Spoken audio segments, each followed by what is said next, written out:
마태복음 14장 27절로 33절 말씀을 한 절씩 교독하겠습니다. 예수께서 즉시 이르시되 안심하라, 내니 두려워하지 말라.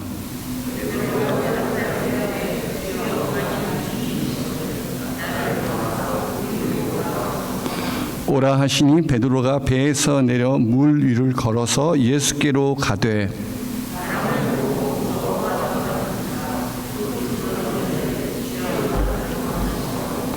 예수께서 즉시 손을 내밀어 그들을 붙잡으시며 이르시되 믿음이 작은 자여 왜 의심하였느냐 하시고 다같이 배에 있는 사람들이 예수께 절하며 이르되 진실로 하나님의 아들이로소이다 하더라. 아멘. 할렐루야. 우리가 소속감 또 안정감은 사랑의 관계로부터 시작이 됩니다. 아무리 큰 집이 있고 가족들이 있다 할지라도 소속감을 느끼는 것이 아닙니다. 소속감과 안정감이란 장소에 있지 않고 마음에 있기 때문입니다. 나를 받아들이고 나를 인정하고 사랑하는 관계 속에서 소속감과 안정감을 누리게 됩니다. 만일 내게 소속감이 없다면, 다시 말해서 어느 누구도 나를 받아주고 인정해 주는 사람이 없다면 여전히 불안하고 두려울 수밖에 없습니다. 그러하기에 안정감이라는 것은 신뢰로부터 나옵니다. 내가 부를 때 누군가 내 목소리를 듣고 응답해 주는 사람이 있을 때 마음에 안정감을 누리게 됩니다. 여러분, 우리 부모님들은 잘 아실 겁니다. 아이가 막 태어나서 요람에 누워 있을 때가 있습니다. 요람에 누워 있을 때 엄마 아빠는 그 눈에 보이지가 않습니다.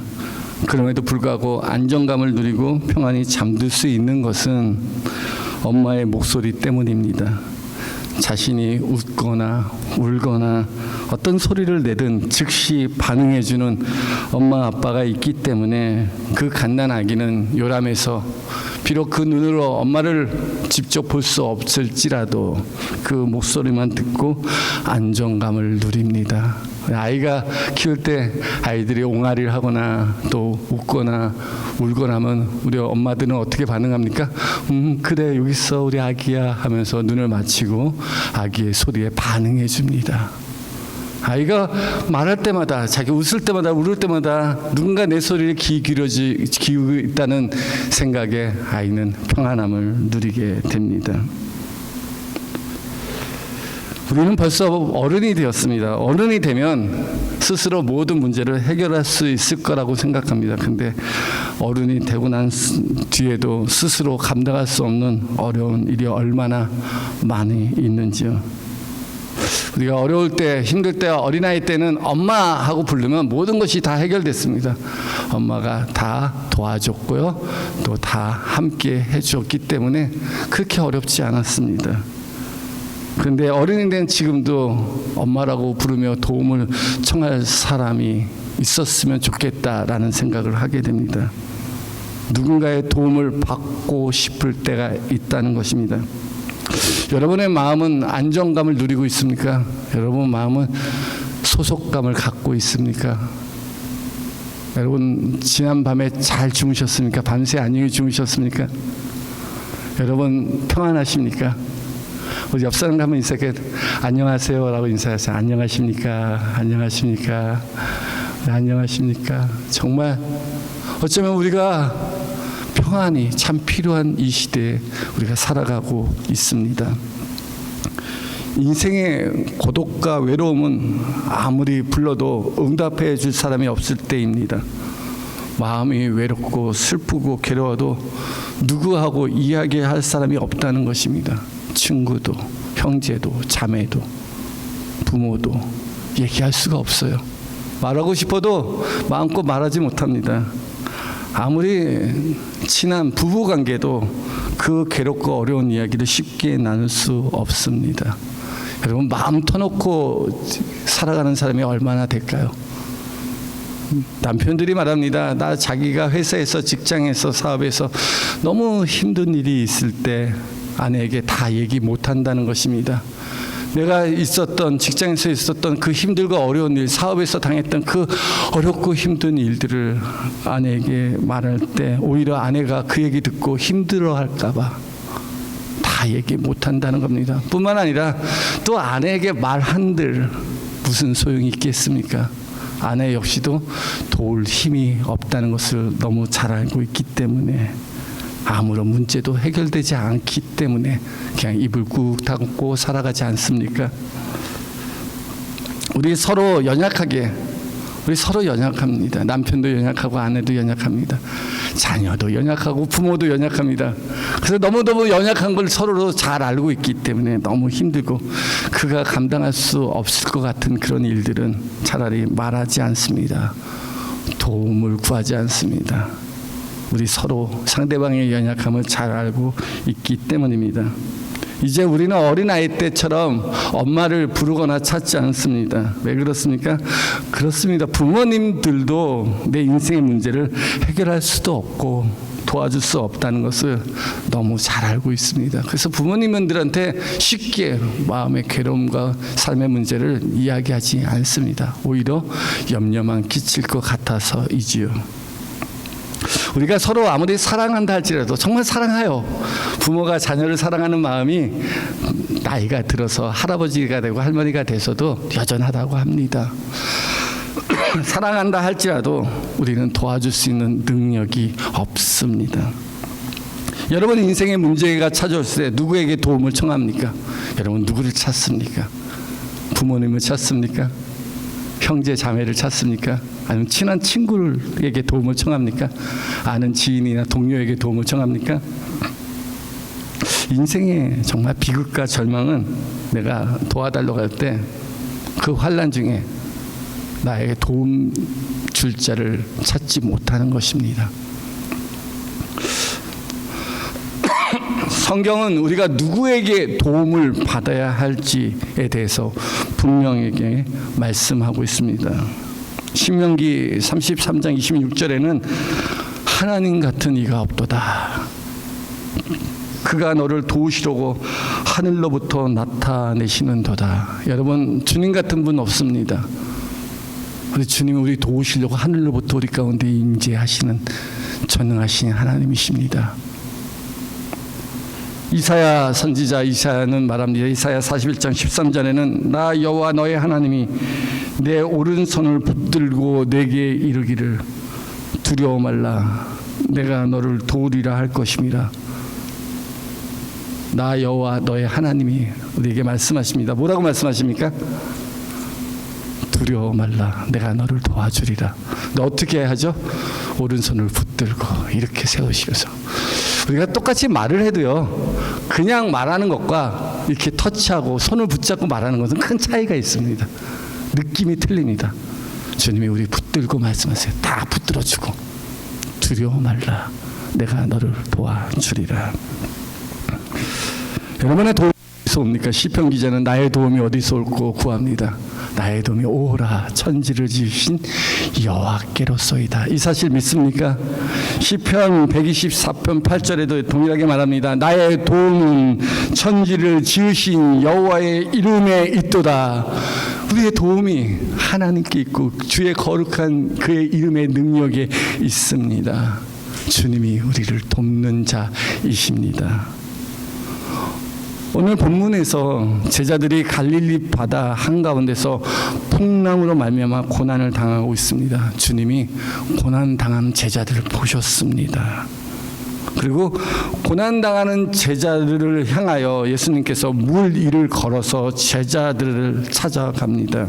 그때가 밤 사경이라고 말씀하고 있습니다. 사경이라는 것은 새벽 3시부터 6시 사이를 말합니다. 그러니까 얼마나 동트기 직전이니까 얼마나 모든 사람들이 콜콜 자고 있고 캄캄한 어둠이겠습니까? 아무도 깨어있지 않는 그 길에 그 캄캄한 그 길에 그 밤에 풍랑치는 바다 위를 걸어서 제자들을 향하여 갑니다. 왜 그러셨을까요? 왜 제자들을 향하여 풍랑치는 바다 위를 걸어서 그 밤에 찾아가신 이유가 뭘까요? 예수님이 고난당하는 것을 보고 있기 때문에. 아무도 도와줄 거라고 생각하지도 기대하지도 못했던 그 순간에 예수님이 찾아오십니다. 그들을 도와주시기 위해서 그들을 찾아오셨던 것입니다. 우리 역시도 우리 인생에 누구도 도와줄 수 없는 그런 상황을 맞이할 때가 있습니다. 인생의 거친 파도와 바람으로 인하여 풍랑이 일어나고 절망하고 있을 그때에 캄캄한 어둠 속에서 찾아오시는 나의 도움이 되시는 우리 주님이 계십니다. 이 사실을 믿습니까? 그 두려워하는 제자들에게 뭐라고 말씀하십니까?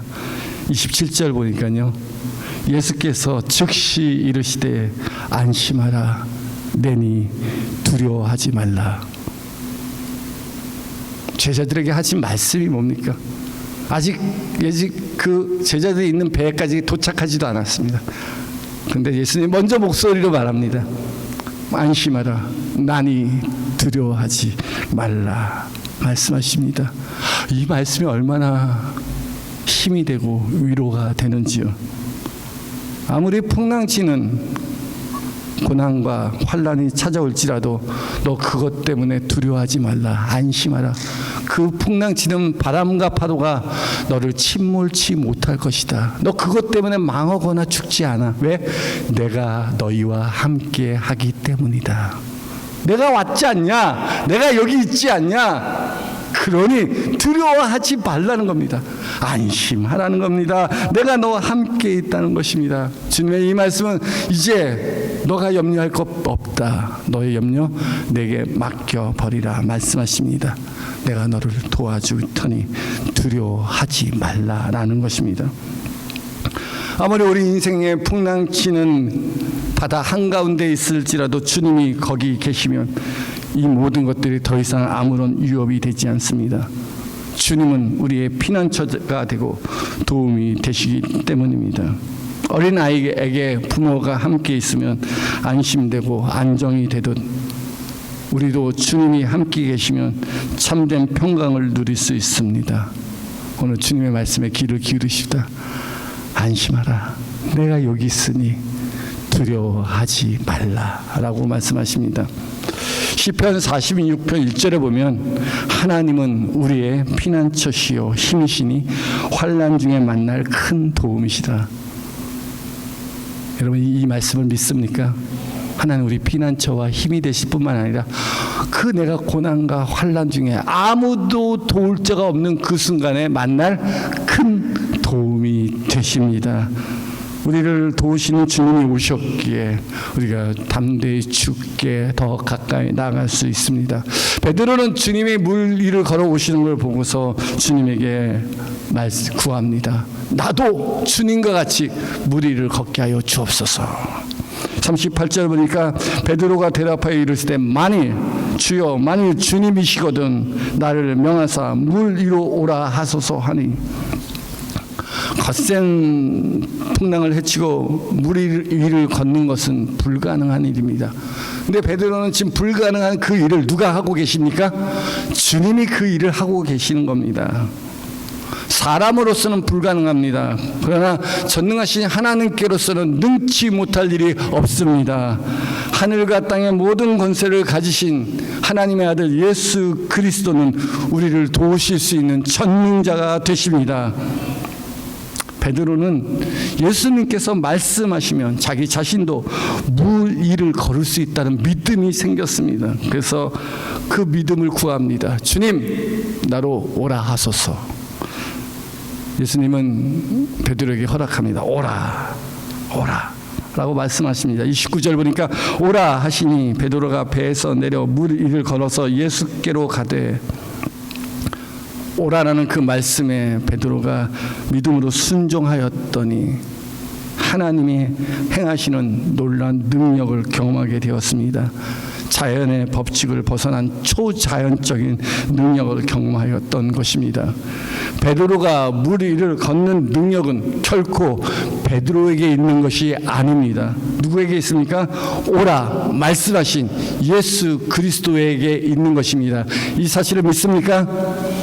여기 주님의 능력으로 말미암아 살아가는 자들의 모습이 있습니다.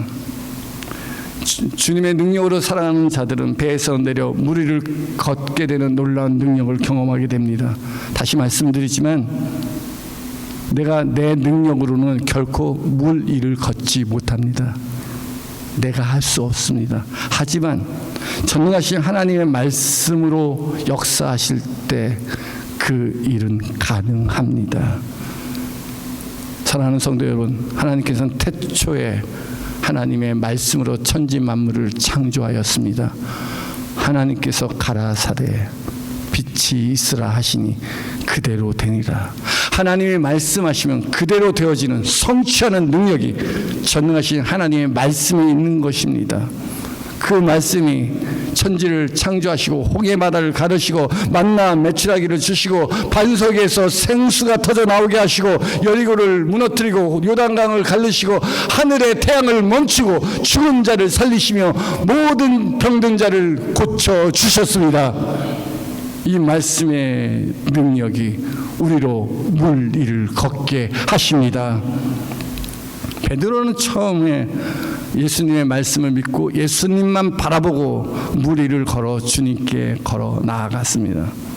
그런데요, 걷다 보니까 이게 자신이 물 위를 걷는구나 라는 생각이 들게 되었습니다.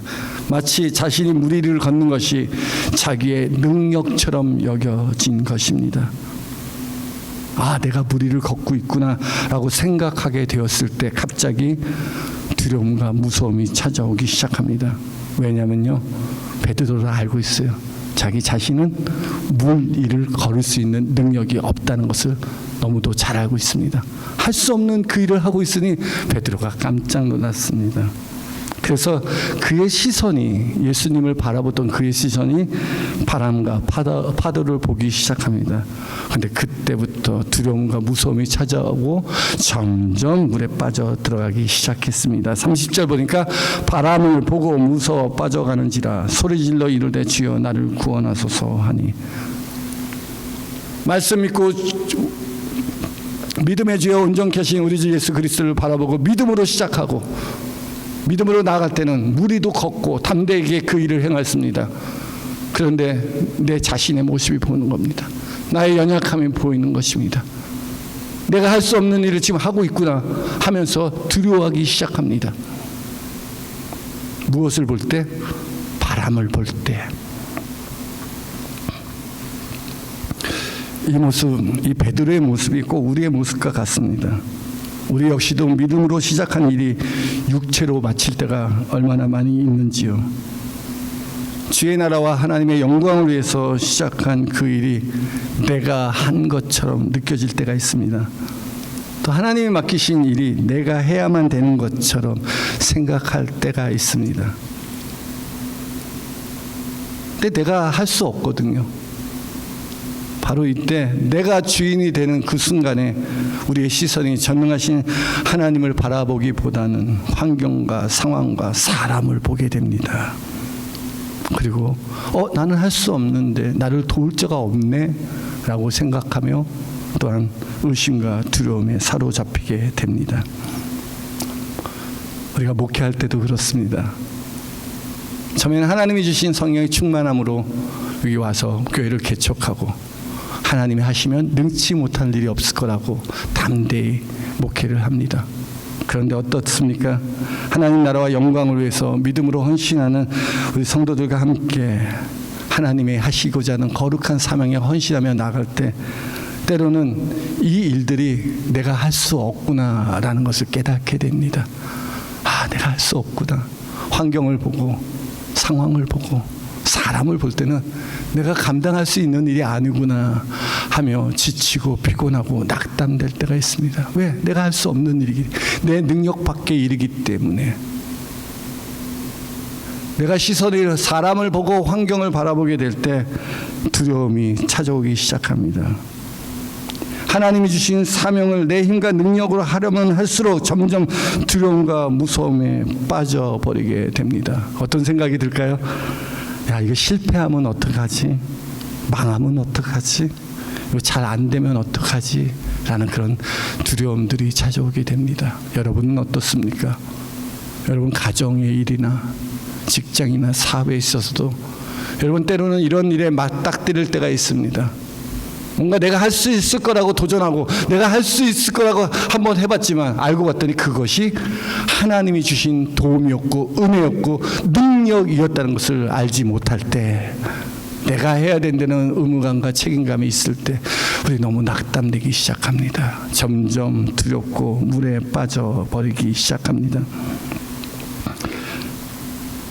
당연히 내 힘과 능력으로 하면 실패합니다. 당할 수밖에 없고요. 물속에 점점 빠질 수밖에 없고요. 절망에 빠질 수밖에 없습니다. 나는 그런 연약한 자이기 때문입니다. 바람과 파도라는 환경과 사람을 보면 무섭고 두렵습니다. 점점 빠져버릴 수밖에 없는 그런 우리의 연약함, 우리의 한계가 있기 때문입니다. 사랑하는 성도 여러분, 여러분의 인생과 삶 속에서도 여러분의 능력으로 감당하지 못할 두려움과 절망 가운데 있는 사람 있을 것입니다. 너무 무서워요. 아, 이것 때문에 내가 망하면 어떡하지? 뭔가 하나님이 도와주실 거라고 믿고 했는데 자꾸 하나님은 보이지 않고 그의 말씀은 보이지 않고 자꾸 내가 뭔가 해보려고 할 때마다 자꾸 두려워지기 시작합니다. 베드로가 그랬습니다. 주님 바라보고 가다가 바람과 파도를 보니 점점 무서워지기 시작하고 빠져지는 겁니다. 이때 베드로는 어떻게 합니까? 그렇습니다. 거기서 자기가 헤엄쳐서 어떻게 다시 배로 돌아가려고 허우적거리고 몸부림치기보다는 누구를 찾았습니까? 주님을 찾았어요. 주님. 여기에 답이 있는 것입니다. 자기 힘과 능력으로 안 빠지려고 몸부림치기보다는 소리질러 주님 나를 구원하소서, 주님을 찾았던 것입니다. 주님을 부르짖었던 것입니다. 바로 그때 주님께서 그의 능력의 손을 내밀어 붙잡아 주십니다. 31절 볼까요? 예수께서 즉시 손을 내밀어 그를 붙잡으시며 이르시되 믿음이 적은 자여 왜 의심하였느냐 하시고, 주님의 전능한 손이 붙잡으십니다. 왜 의심하였느냐? 내가 여기 있지 않느냐? 두려워하지 마라. 믿음이 적은 자들아, 말씀하십니다. 우리는 또 쓰러지고 넘어질 수밖에 없는 연약한 자입니다. 지난 한 주간 완벽하게 살았습니까? 우리 또 지난 한 주간 또 넘어지고 쓰러지지 않았습니까? 그래요. 우리가 넘어지고 쓰러집니다. 스스로 지치고 피곤하여 무능력하게 여겨질 때가 있습니다. 그럼에도 불구하고 우리 여기에 나와 있습니다. 우리 여기 있습니다. 왜 그렇습니까? 우리의 절망 가운데 우리가 쓰러지고 넘어져도 다시 일으켜 세워주시고 우리를 손 내밀어 붙들어 주시는 전능하신 하나님, 구원의 하나님이 우리와 함께 하기 때문입니다. 이 사실을 믿습니까? 주님이 우리를 붙잡아 주세요. 우리 망하지 않습니다. 자반 24장 16절에 이렇게 말하고 있습니다. 의인은 7번 넘어질지라도 8번 다시 일어납니다. 야, 넘어지지 않는 게 아니에요. 넘어져요. 7번이나 넘어져요. 그런데 8번째 다시 일으킵니다. 그럼 8번째 넘어지면 이제 안 일으켜줍니까? 아니요. 8번째 넘어져도 또 붙잡아 주신 전능자가 우리와 함께 하십니다.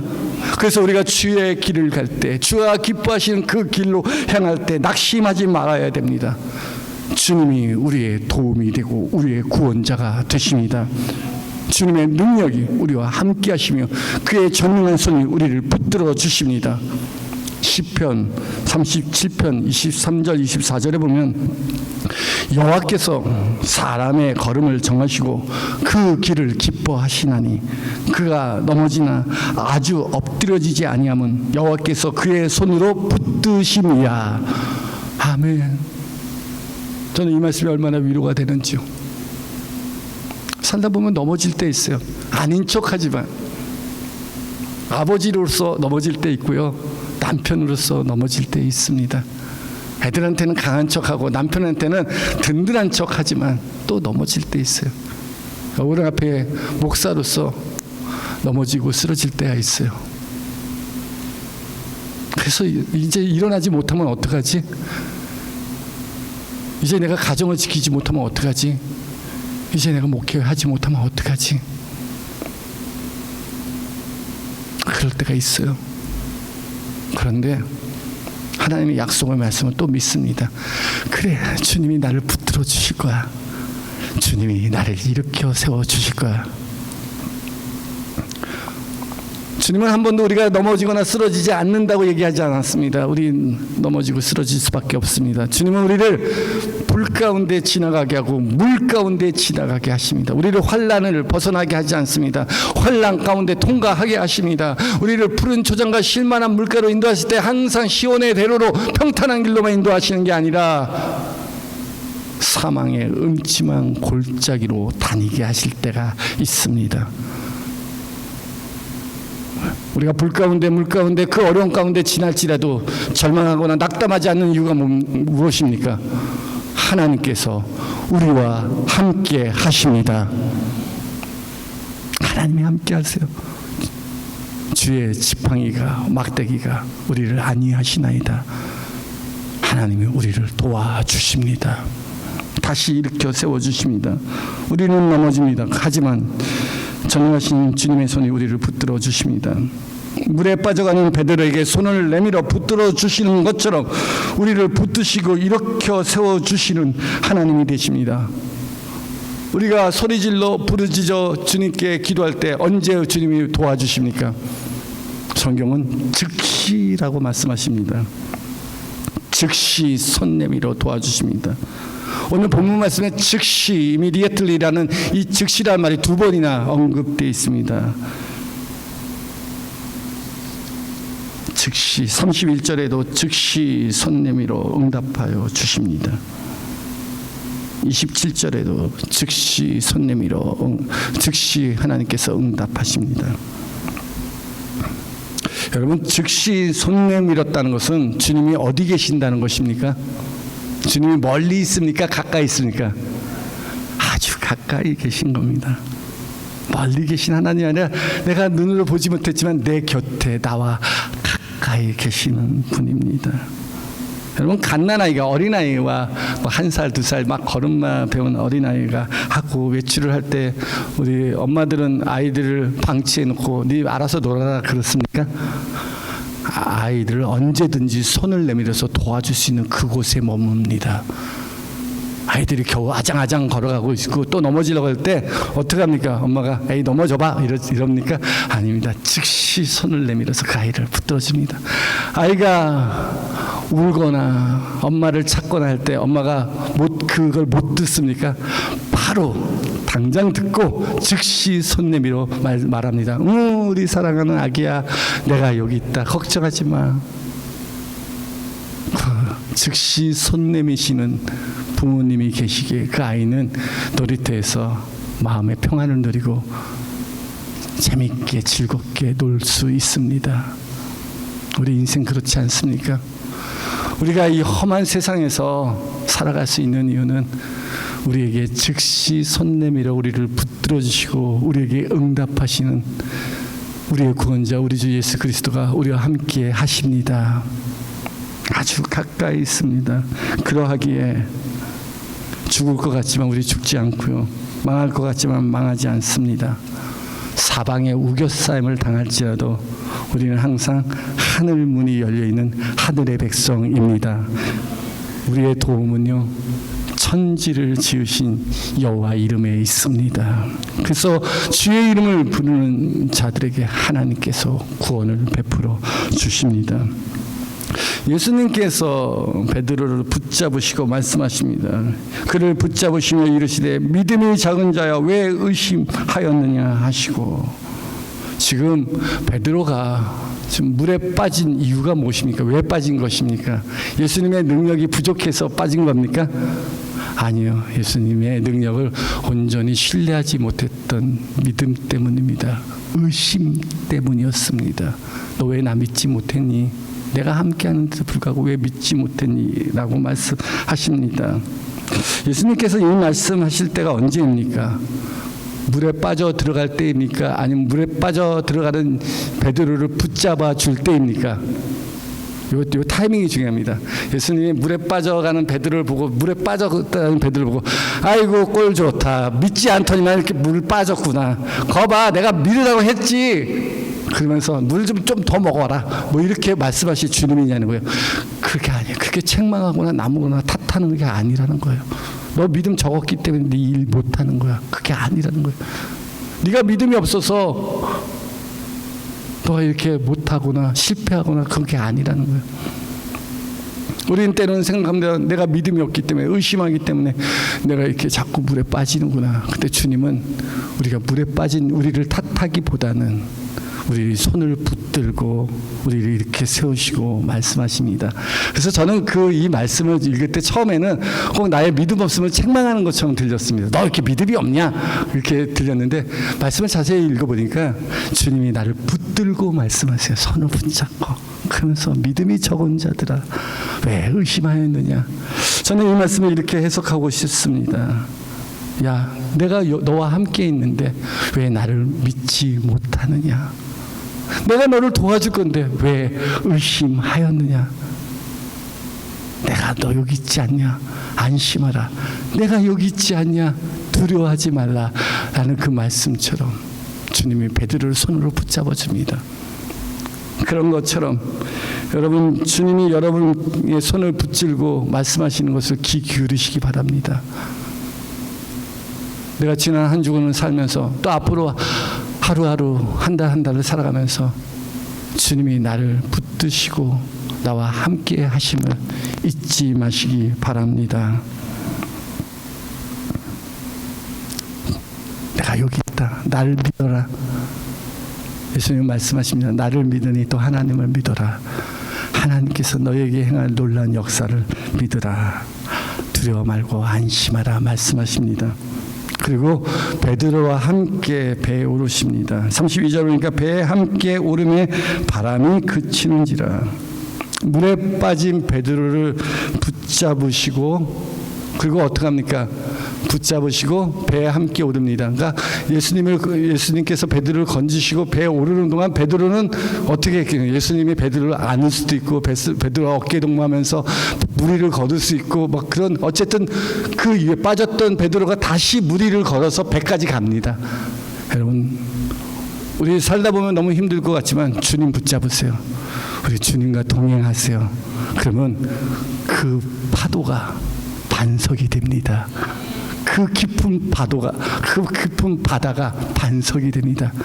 우리 주님이 함께하기 때문에, 주님 내 손 붙잡기 때문에 내가 죽을 것 같고 망할 것 같은 이 환경과 상황이 반석처럼 그 길을 갈 수 있다는 겁니다.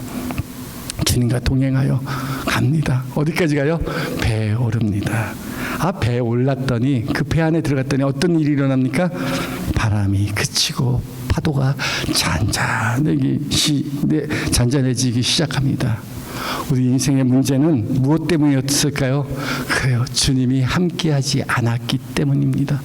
우리 사랑하는 성도 여러분, 우리가 믿는 우리 주 예수 그리스도는 천지 만물을 창조하신, 또 바람과 파도를 다스린 삼위일체 하나님이시며 성자 예수 그리스도가 되십니다. 주님만이 우리 인생의 참된 도움이십니다. 그의 능력이 우리를 도우실 수 있습니다. 그는 우리를 구원하시는 전능자이기 때문입니다. 예수님 멀리 있지 않습니다. 예수님 저기 바깥에 있지 않습니다. 우리가 부르짖어 기도할 때 즉시 응답하시고 즉시 손 내밀어서 우리를 붙드시고 도와주시는 하나님이십니다. 그러기에 우리 넘어지고 쓰러질 때 내가 헤어나오려고 몸부림치기보다는 나와 같이 있던 주님을 찾으시기 바랍니다. 주님이 부르실 때 주께서 말씀하십니다. 왜 의심했느냐? 내가 여기 있지 않냐? 날 믿어라. 안심하라. 두려워하지 마라. 믿음이 적은 자여 왜 의심하였느냐? 우리 마음이 요동치는 파도와 같을 때가 있습니다. 우리 마음이 힘들 때가 없습니까? 마음이 두 개로 나눌 때, 나뉠 때가 아닙니까? 모든 염려, 근심, 불안, 두려움, 걱정은 마음의 파도가 칠 때입니다. 야고보서 1장 6절은 이렇게 말합니다. 오직 믿음으로 구하고 조금도 의심하지 말라. 의심하는 자는 마치 바람에 밀려 요동하는 바다 물결 같으니. 의심은 뭡니까? 우리 안에 파도 치는 것과 같습니다. 이 파도를 잠잠케 하기 위해서 뭐가 필요하죠? 믿음으로 구하는 것입니다. 믿음이 있어야 됩니다. 무엇을 믿어야 됩니까? 여러분, 하나님께로서 난 자마다 세상을 이깁니다. 세상을 이기는 우리의 믿음입니다. 이 세상을 이기는 믿음, 이 믿음이 어떤 믿음입니까? 예수께서 하나님의 아들이심을 믿는 자가 아니면 누가 세상을 이기겠느냐? 우리 주님이 나의 모든 것들을 다스리고 주장하시는 전능자이심을, 하나님의 아들이심을 믿으시기 바랍니다. 주님이 내 안에 임하시고 주님이 내 삶 속에 역사하시며 가정 가운데, 교회 가운데, 사업 가운데 주님이 주인 되어 줄 때 더 이상 바람과 파도가 역사하지 못합니다. 잔잔했던, 요동치던 내 마음이 잔잔해지기 시작합니다. 주님이 배에 오르시니 바람과 파도가 그치고 잔잔해진 것처럼 그 하나님의 놀라운 능력이 여러분의 삶 속에 항상 흘러 넘치길 바랍니다. 여러분, 그러하기에 우리 한 주간 우리 주님이 주되심을 인정하고 여러분 주님을 경배합시다. 주님만이 나의 도우시며 주님만이 나의 구원자이시며 주님만이 나의 주, 나의 하나님이 되십니다. 주 앞에 경배합시다. 33절에 보니까 배에 있는 사람들이 예수께 절하여 이르되 진실로 하나님의 아들이로소이다 하더라. 주님 앞에 절하여 경배하였습니다.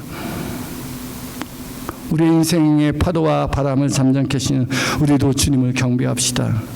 주의 이름을 찬양하며 그 앞에 감사드립시다. 신실하시고 전능하신 하나님의 아들 예수 그리스도께서 나를 다스리고 있음을 믿고 주님께 찬양과 경배를 드리며 감사로 주와 동행하는 하나님의 백성 되기를 주님의 이름으로 축복합니다.